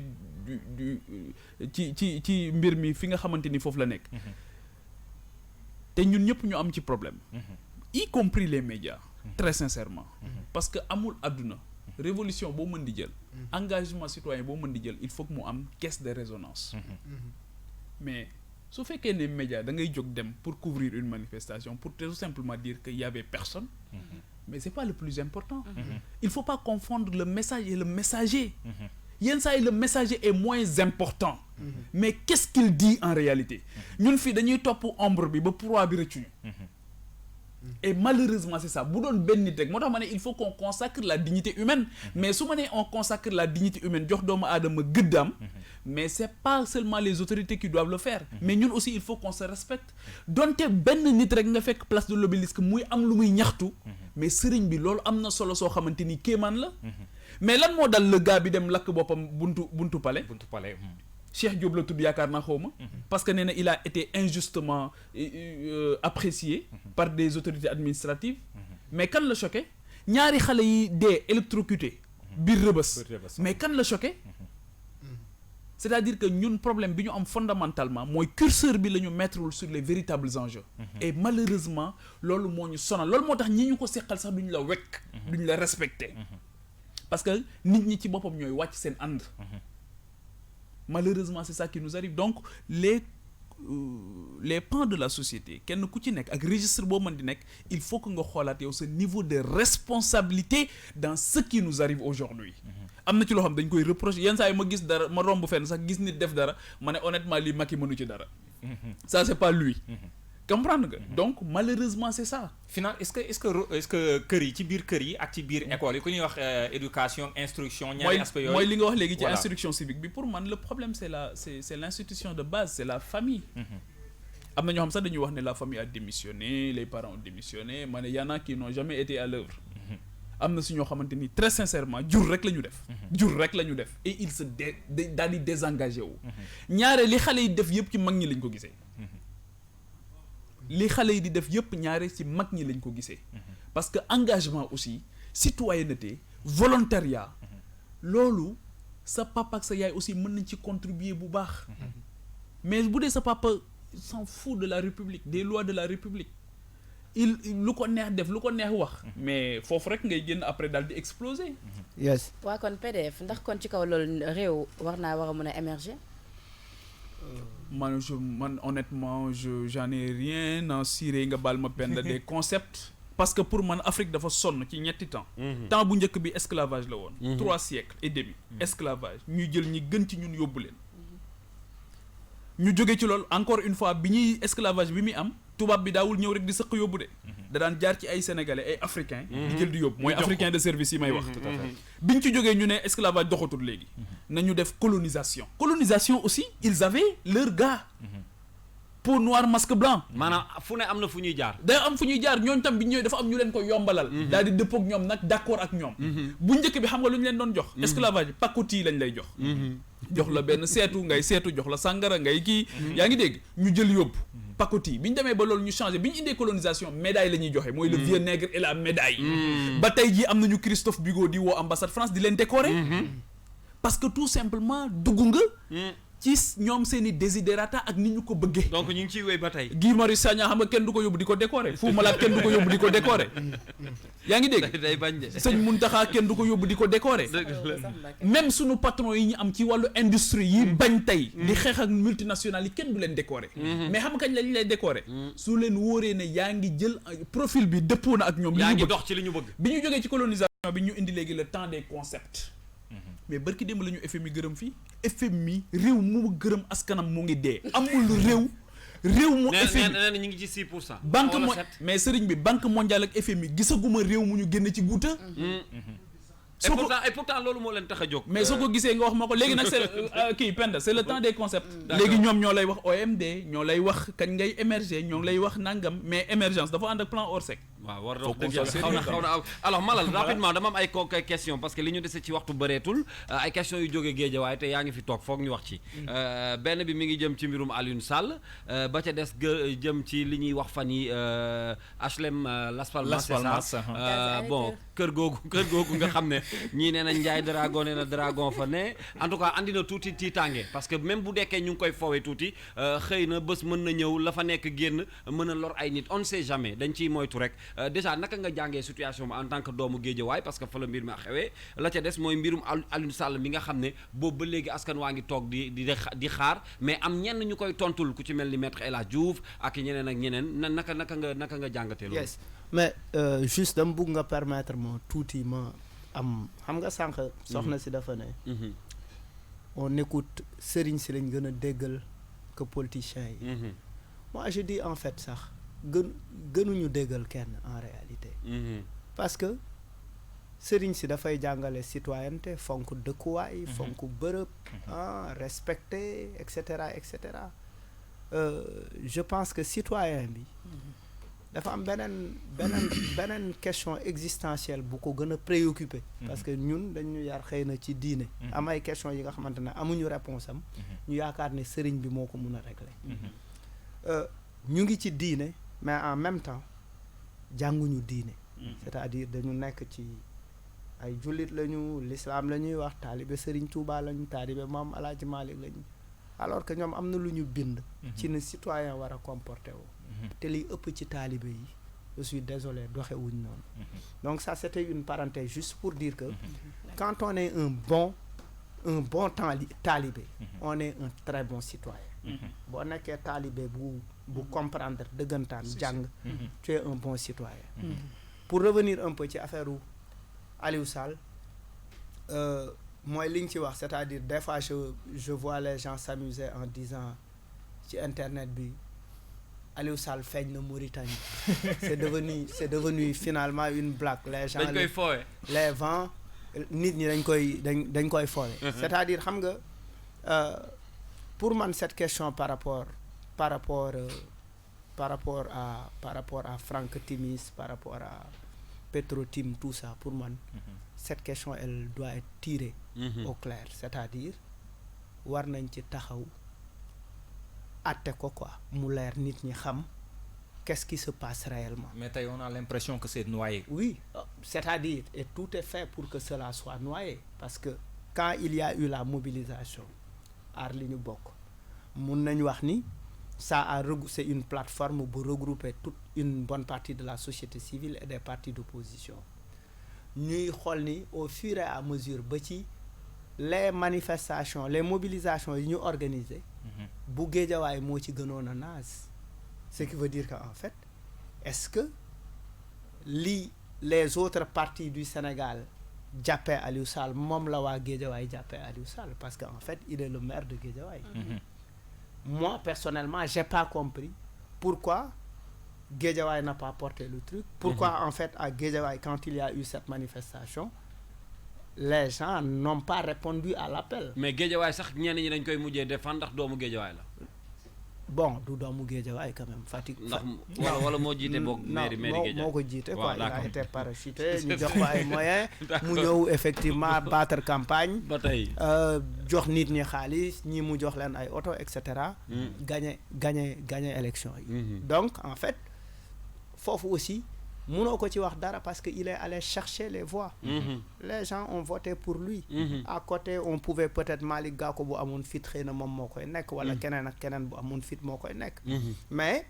aujourd'hui c'est une question qui est là qui est très gênante c'est-à-dire nga dëkk benn dëkk ton maire bi nga xamante ne mooy jiite sa localité. ñu tudd ko ci ay affaire u pétrole ak ay gaz. tudd ko ci ba mu jur ay démission. Aujourd'hui mënatul génn fenn doomam yi mënatuñ génn fenn parce que bu ñu génnee en fait c'est la chanson c'est l'hymne sur le pétrole qui est chanté sunu 400 000 suñu 500 000. c'est devenu loolu la quoi donc affaire c'est finalement. dañ ko banaliser donc quoi, en fait voilà. Et puis en même temps comme li ma doon wax sànq tout est fait pour que cette question soit nit ñi teg ko de côté. Parce que ils ont eu quand même la chance de Coupe d'Afrique am fi. Bi Coupe d'Afrique amee ça a effrité la mobilisation. Après ça il y a eu l'histoire sur les LGBT. nit ñi yóbbu focus nit ñi ci feneen. Après aujourd'hui il y a même quelqu'un qui dit est-ce que même le dragon est-ce que affaire u dragon bi c'est pas une histoire qui a été évoquée parce que lu yomb dafa yomb mais dragon bi waxoo ci dara. mais en fait dragon bi li ma si wax pour man ce gars c'est un grand menteur. Oui fenkat bu mag la bu ñëw je sais pas de par quelle imagination tu nous dis un dragon mu ngi ci suufu bâtiment. xam na luy dragon mooy ninki nanka gémmiñ gi day génn xal ak safara. Donc c'est-à-dire finalement mooy li ma la wax c'est-à-dire le peuple quand il n'a pas de programme il s'occupe et il essaie de s'occuper par un dragon. walaay xoolal démb laa gis benn télévision bu ko seeti ji muy def interview ci waxu dragon. mais Kaz da ngay bàyyi waxu dragon bi tamit. et puis c'est pas sérieux. non et puis c'est un waajooju c'est un habitué des faits ku aay la ci créer ay dafa mën créer ay histoire c'est quelqu'un qui est magnifique d'accord en fait man Malal fi ma bëggoon fi nga daanele sànq foofu laa bëgg ñu accentuer un tout petit peu mooy est-ce que réellement ñi nga xamante ni tey jii ñoom ñëpp ñooy wax ci coowal Aliou Sall Petro-Tim ak ñu est-ce que ñoom si boppam maîtriser nañu le sujet parce que da ngay gis ni ba ñu defee enquête wax ni képp ku am preuve na ñëw indi ko bëri na ñu nga xamante demuñu wuyu ji alors que ni ñoom ñoo à chaque fois ñoom ñooy génn ci médias yi di wax donc réellement bu fekkoon ni ñoom ñëpp am nañ ci preuve jàppoon ni waroon nañ dem indi ko bu ko defee affaire bi gën a leer ci bopp nit ñi. mais pour man warul demee noonu c'est-à-dire il y a eu ici des cas yi nga xamante ne soxlawul ñuy laaj nit ñi preuve dañu jàpp ñenn nit ñi yóbbu leen dem di wuti preuve. C'est ça. dañu jàpp non c'est-à-dire quoi qu'on puisse dire. il y a eu on dit il y a nee nañu meurtre am na Guédiawaye par exemple ñu ne njort nañ ni diw ak diw ñoo ko def ñu jàpp diw yóbbu ko police di wut preuve ñooñu détention préventive la ñu nekk. Ça a été le cas de Khalifa Sall ça a été le cas de tel ça a été le cas d'autres personnes. Et puis pour man preuve bi gën a simple lenn la defaanul pourquoi il démissionne. Mais est-ce qu'on l'a pas poussé également à démissionner? Mais pourquoi? Parce que pression am na quand même. Très bien, même si on le pousse à démissionner, pourquoi on le pousserait à démissionner pour quelque chose qu'il n'a pas fait? Question boobu pour kan la? Non, pour Sénégalais la pour kan la exactement parce que pour Sénégalais yi quand même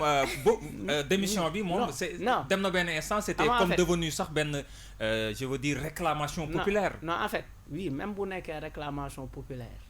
te deful. Moi quand il y a soupçon de vol ici ñu ne yaa ko def ñu njortu ni yow la te ñun ñuy wax du yow mais Youssou Ndour du la dàq parce que du yow mais Malal du yow defoo même su fekkee ni moom démissionné na xam nga tey ji ba tey tamit amuñu ci lu leer nañ. oui je suis d'accord mais dañ ne kon léegi xam nga démission mais liñ ci wax dafa am ay boy yu bëri yu nekk Géejawaay ñu soupçonné leen ci yenn ay affaires dañ leen jàpp yóbbu leen en attendant l'enquête est en cours noonu la war a demee ci dëkk bu normal noonu kese la war a demee c'est-à-dire amul y a pas à chercher de midi à 14 heures c'est très simple il ne l'a pas fait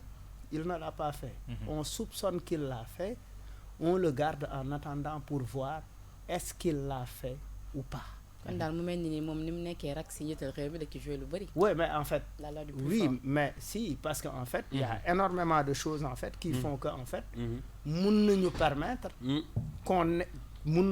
ñu comprendre que en fait le président Macky Sall essaie de protéger son frère parce que il l'a dit jouru julli la ko wax jouru julli mu ne ay rambaaj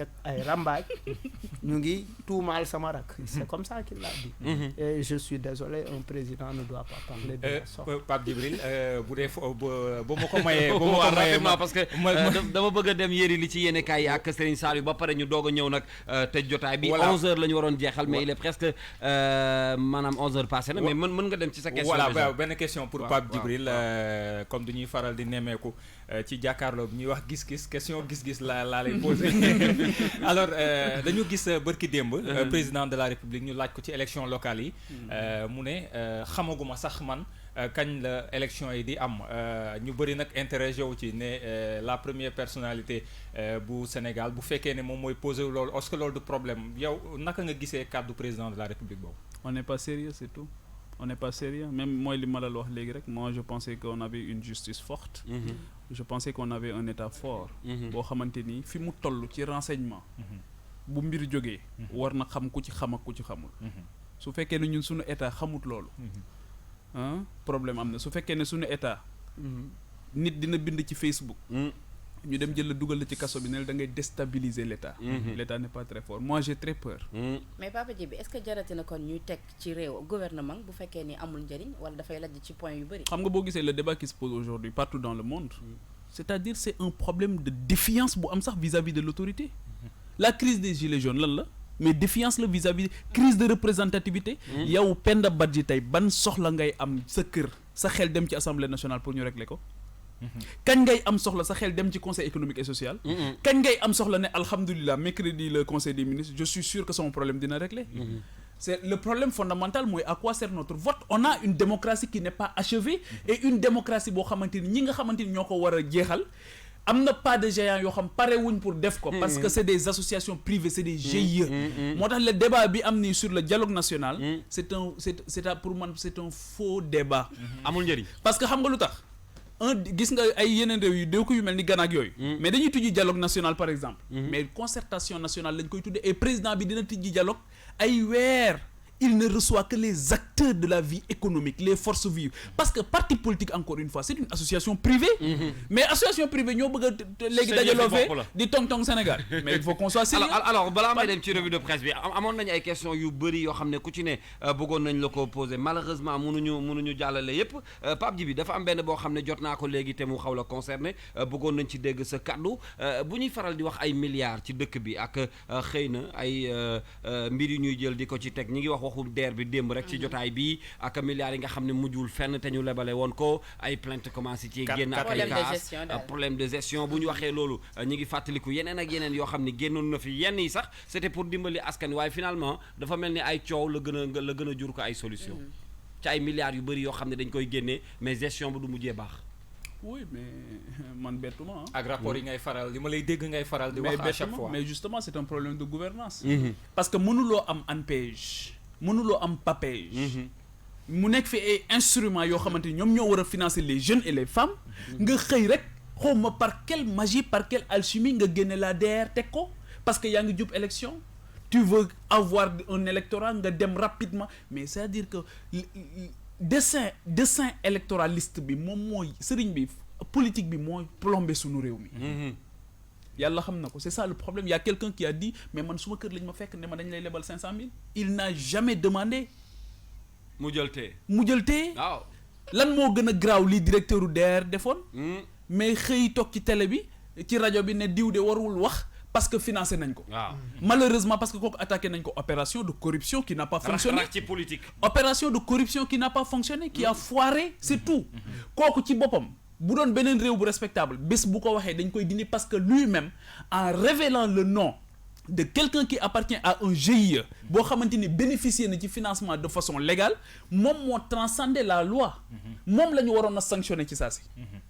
mais problème boobu la ñu am c'est un problème de gouvernance sëriñ bi on n'est pas sérieux d'accord li ñu desee daanaka ci waxtu wi bareetul dama bëgg a ànd ak yéen rapidement ñu yor li ci yéene kaay yi doog a ñëw nag tàggatoo ak suñu invité yi mu nekkoon plaisir bu mag ci subaak léegi ñu ànd ak ñoom Pape Djibril Fall ak Fou Malade Malal Talla ñu déglu li ci yéene kaay yi ak Serigne Saliou Seck. ñaar fukki fan ak juróom-benn ci weeru Satumbar atum 2002 ñaar fukki fan ak juróom-benn ci weeru Satumbar atum 2019 bés ni tey yemook fukki at ak juróom-ñaar ba bi bateau Joola suuxee ca waax yu Gambie léegi taxit daanaka yéen kaay yi nu xëyandool ku ko fësalu ci saw xëtit wax nga ca aslëf muy l'Observateur, L'As, Les Échos, Vox Populi, Source A, Le Quotidien ba ci Le Témoin mi ci def ay témoin ubbil l'Observateur journal Rue 15 angle corniche bi xëy dalal bébé Joola ak yaayam di Mariama Diouf waxtaan wu yaatu la nu seq ak Aïcha Fall ak Ndeye Fatou Seck bu l'Observateur cak fàttali bébé Joola turam dëgg moo di Rokhaya Faye ba bato ba di suux dafa fekkoon yaayam ëmb ko juróom-ñetti weer gannaaw ba ca la juddu ñu duppee ko bébé Joola tey jii moom bébé Joola am na lu tolloog fukki at ak juróom-benn waaye nag ba fii xamul nu mbir ma demee ndax nag yaayam moo ni du ko nettali ngir bañ koo andi li jafe-jafe bébé Joola ne li mu ci jot a xam daal moo di turam bu siiw bi muy fu mu jaar ñu koy woo ak di ko yuuxu naan ko bébé Joola waaye nag bu weesoo loole mbir ma xamu ca leneen moom Rokhaya Faye di bébé Joola bokkul benn yoon ci ñi ñuy duppee pupille de la nation yaayam Mariama Diouf moo ko xamal sama naataango yi ba noppi ne kenn gënu ko soxla ndimbal naka ndax nag moom mi ñu duppee bébé la Joola dañ koy dàqe sax ca l'école ngir ñàkki fourniture Les Échos mel ni ku naan bébé la Joola ñu nu duppee pupille de la nation tanewul la ndax nag bëri na ci ñoo xam ne ba fii France dalli xëddeen ci biir yéenekaay bi Ousseynou Dia bokk ca ñërëce woon ca suuxu ko bateau la Joola ba dinu nettali ni koppar ak ndàmpaay yanuy wax moom dégg rekk la cay am Les Échos ne lu ci man di am daal bés ni tey ñaari junniy doomu aadama ñoo faatu woon ca waax yu Gambia ci suuxu ko bateau la Joola Le Quotidien ne fàttaliku bu ren bi nag dafa mel ni kenn farataalu ko ndax nag njiitu réew mi di président Macky Sall yëf yi sax faru ko fekk Sénégal journal bi ne monte nag njombe loolee di suuxu ko bateau la Joola mooy métit wi àdduna wërngal këpp masa dégg te ci réewum Sénégal la masa dal waaye nag ba fii na ñëpp jàpp ni dara léeragu ca sabab li moo di kanu wax ni mooy ndayi mbill ga mooy ka doon dawal bateau ba te nag moom dafa mujjee des ca biir ndox ma ba tax ñu mujj faa yamale enquête ba enquête war nañ koo ubbi ca pipeline ba nekk ca SAR di société africaine de raffinage ubbi L'As Quotidien journal bi ne rigol yay jàllale pétrole ba ca SAR war nañ caa sàkk pexe lu ko may mën naa jural askan wa fa yeewoo jee dëgg mooy njombe yi am ci kaw tali bi ak bakkan yi ci dëkkee rot enquête gannaaw enquête ba mu ci def jàpp na ni ger gu metti gi am ci kaw tali bi moo waral ba li nu duppe woon tolérance zéro ba fii kenn mënu koo jëfe loolu nag bu nu ci dollee ñàkkub yar bi dawalkat yi nekke l'accident yi moom nanu jàpp ni ci la ñuy dëkk mboolem dëkk yi nekk ci réewum Sénégal fu nekk waaye nga fay riire ngir fekke si ubbi tekk juma Masalikul Jinaan La Tribune ne démb kay xalifa général des mourides président Abdoulaye Wade la dalaloon waaye nag li nu ca jàpp ak lanu fa gis moo di ne góor gi daal moo ngay wëy di des ci xoli askan wi ndax nag mbooloo mu bëri mi ko toppoon ak doon buuxante ngir gis ko journal des médias bi ne seede yi ko Serigne Mountakha Bassirou Mbacké defal moo gën a rëy ndax nag ku tedd ki nee na président Wade bàyyiwul ba nekk njiitu réew di soogaa dugal loxom ci yoonu murit xalifa bi ne président Wade nekkub taalibeem ak jëfam ci yoonu Serigne Touba kenn dootu ko nattable l'observateur ne Idrissa Seck itam moo ngi fa woon ca fasaaxa ga njiitul parti réew mi yëkkati fay kàddu yu daw yaram Vox Populi ne jàngu bi itam demoon nañ ca kanamu Serigne Mountakha Bassirou Mbacké Monseigneur Benjamin Ndiaye ne yoonu murit royukaay lanu ndax nag nanuy jëfe ba ci nan koy defee yéem na leen ba àgg ci lool leneen la fa yéeme kay Vox Populi nee na cantaakon yi ñoo koy def Serigne Saliou Thioune may xalifa généralu cantaakon yi ne bésub ubbi tekk Masalikul Jinaan bi dinañ taal lu toll ci téeméeri tufe te nag dimanche ba léegi ba fi Serigne Mountakha Bassirou Mbacké duggee bés bu yàlla sàkk rey nañ ñaar fukki nag ak juróom fukki xar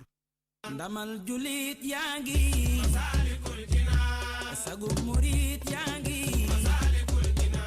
tekk juma Masalikul Jinaan gi nu jàpp ci aljuma bi nu dëgmal première radio digitale du Sénégal King FM di ci ànd ak yéen ci jotaay bi ñu leen di digtal bés bu yàlla sàkk ñu duppee ko 9-11 Kals ak rédaction bu King FM di ci ànd ak yéen ci liggéey bu yaatu ay reportage ay portrait jëmale ko ci njabootu Cheikh Ahmad Bamba Khadimu Rasul ba ci julli geek waxtaan woonu fay amee lépp nag sunu ndaw yu nu yabal foofee ca Masalikul Jinaan nara ànd ak imam yu nekk ci groupe Futur Média ngir jottali leen ko ci jotaay bi nu duppee 9-11 diggante 9h lay doon jàpp 11h ba ci jullik àjjuma gi dara du leen raw ci ubbi tekk juma Masalikul Jinaan ci la première radio digitale du Sénégal King FM 99.4 ak ci www.kingfm.sn. acca jotaay baa ngi noonu ñi ngi leen di fàttali nag ëllëg incha allah bu ñu xëyee dinañ ànd ak yéen ca Masalikul Jinaan ndax rajo King FM day ànd ak yéen ci programme bi suba bu ñu xëyee dinañu yeewandoo ak yéen ci loolu nga xam ne mooy ubbi teg jumaawu Masalikul Jinaan ak suñu ay ndaw yu ñu fay teewal Serigne Saliou Seck ak équipe technique bi ñu déployé ngir ñu nar faa nekk ñun bu ñu xëyee dinañ àndandoo ak yéen ci suba si dès le matin wéy ak yéen nag ci programme bi ndax groupe Futur Média xam ngeen ni am nañ ci taxawaay bu mat sëkk bu weesoo rajo King FM bi muy RFM di l'Observateur di la télévision Futur Média gis ngeen plateau yi ñu tàmbali boobook léegi RFM suba bu ñu xëyee ñoom it fa la ñuy xëyee ñoom it yendu ak yéen ci suba si RFM matin ak jotaayu diine yi nga xam ne mooy am ci rajo boobu di 94.0 ñu ngi leen cay xaar jërëjëf acca ñu yëkkati nag jotaay bi ak ñi nga xam ne ñoo nekkoon suñu ay gan ñu amoon mbégte mu rëy dalal leen Papa Djibril Fall ak Fou Malade non seulement dañu nekk ay ndaw mais dañoo nawloo seen xalaat ak seen xam-xam bi ñu am ndax buñ ko yëkkatee rek da nga ciy mën a jëlee njariñ looloo waral ñu tànnoon leen ñu ñëw bokk ak ñoom tey waxtaan bi ci suba si Pama Diakhaté. oui effectivement ni nga ko waxee Kals dañ leen di remercier Malal remercier Pape Djibril Fall ci waxtaan wi. am na solo riche na te lépp lu ñu leen posé aussi également répondre nañu ci jox ñu ci ay leeral.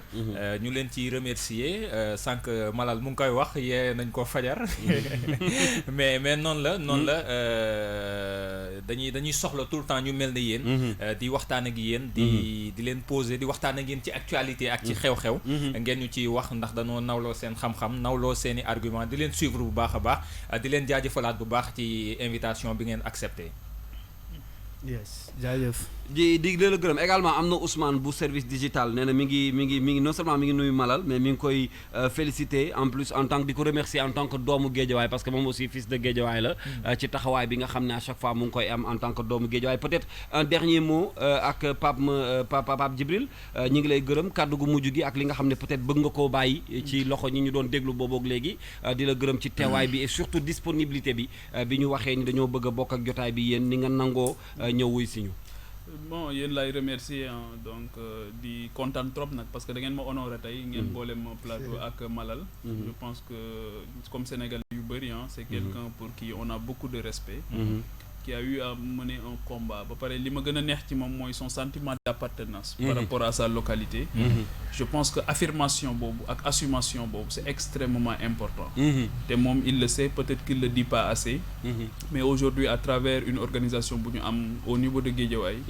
Ils ont pu quand même à travers les cultures urbaines. aider ay jeunes yu bëri. pour ñu mën dara. pour ñu am métier. man xam naa ne du ko fàtte da koy fàtte. mais bi may nekk RTS en 2014. accompagné naa Louis Lukens. l'ambassadeur américain. donc pour mu ñëw foofu pour ñëw constater et il était émerveillé. gis lu ñu def foofu parce que banlieue dafa métti. surtout la grande banlieue. lu métti la moo tax bu ci ay inondation tegoo rek dafay gën a métti. dëgg la donc moo tax foog ñu bàyyi ko xel di ko ci féliciter bu baax di ñaan yàlla eggale yéeneem di leen remercier aussi. Kals ci seen engagement. damay wax ne Sénégal ak Afrique métier boo mën di def da ngay xam ne defoo ko comme ki juddoo France wala comme ki juddoo Suède ñoom dañoo seen lépp daanaka jag na ba noppi ñun sëriñ bi nous avons un continent à construire nous avons un pays à construire si la dimension engagement amul rek tout est voué à l'échec nañu bàyyi chichi yi jàpp na ñoo gën ñi les échappés solitaires nekk ci koñ yow rek nga am fa ça n'honore personne. yaakaar ni yaa koy toj. il faut une dynamique unitaire globale pour ñu changer li nga xamante ni moom moo am. et les combats d'hier sont actuels. li taxoon Mamadou Dia di xeex. li taxoon Cheikh Anta Diop di xeex. li taxoon ñoom Cheikh Ahmad Bamba di xeex. El Hadj Omar Foutiyou Maba Diakhou bañ dagg boppam. loolu moo ngi fi ba tey forme bi moo changé loolu foog ñu xam ko bu baax. tout à fait. Malal.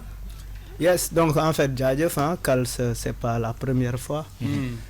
kontaan nañ si ñëw si émission bi. kontaan nañ également maa ngi gërëm Pape Djibi ci gërëm bi ma gërëm ma koy delloo ngërëm gi. di wax ni aussi di wax ni moom itam ndaw la. bu important. boo xamante ne nit ñi rafetlu nañ xalaatam. donc jàkkaarloo buy wax ñëpp koy déglu à chaque fois c'est d'une pertinence. bu am solo donc ñu ngi koy jaajëfal. di ko ñaanal yàlla mu dëgëral taxawaayam. waaw di ko wax na rester constant. rester cohérent parce qu'en fait doon ndaw di bañ yombul. donc gàllankoor yi mu ngi ci yoon bi. yàlla na ko yàlla musal ci yooyu jafe-jafe. ndaw la bu loxoom set te mën a bokk ak ay mag c'est important te da ngeen nekk ci métier boo xam ne ci wàllu journalisme dafa xaw a jafe ci Sénégal fii. pour nga am benn position ba pare des ci. te wax dëgg yàlla mi ngi ci yoon boobu. bu weesoo talent bi nga xam ne moom moo nekk ci moom. xam-xam bi ak nite gi loolu dañ koy taamu ci doomu aadama. jot naa benn question rapidement peut-être pour Pape Djibi bëggoon naa ko jeexal mais sax waa ji nee na ma foog nga c'est-à-dire que c'est une question boo xam ne noté woon nañ ko. jëm ci mbirum Jeanne d'Arc bi est-ce que dafa am lien tuuti ak histoire bi ñuy wax naan ndaw ñi ak li ñu fi liggéeyoon comme li nga wax léegi li fi mag ñi bàyyi woon ñu dem ba tey gis sax benn école wala institut bu taxaw di ñu imposer ay mbir yoo xam ne ñun liggéeyoon nañ ko fi bu yàgg bàyyi ko fi. Mais tout est lié mon cher. C'est-à-dire que il faut que ñu redéfinir les choses. Redéfinir un cap. soo nekkee ci sa réew. Ambassadeur France dafa wax kenn ci ñi créer le club des investisseurs. ne ko man li ma naqar yi mooy bi nekk ci club des investisseurs. waa ji ne ko mais lu tax nga wax ko. mu ne ko parce que il existe au Sénégal depuis 93 un club des investisseurs français au Sénégal. Actuellement il s'appelle club des investisseurs européens au Sénégal. waa ji ne ko su ngeen créer club des investisseurs sénégalais mais da ngeen ñuy marché sur suñu plate-bande. waa ji ne ko kooku ne ko mais est-ce que monsieur l'ambassadeur mën naa la fàttali ne ci suñu réew nga nekk. Il faut que le Sénégal dellu si ci loxo sénégalais yi. xam ni suñu yëf la.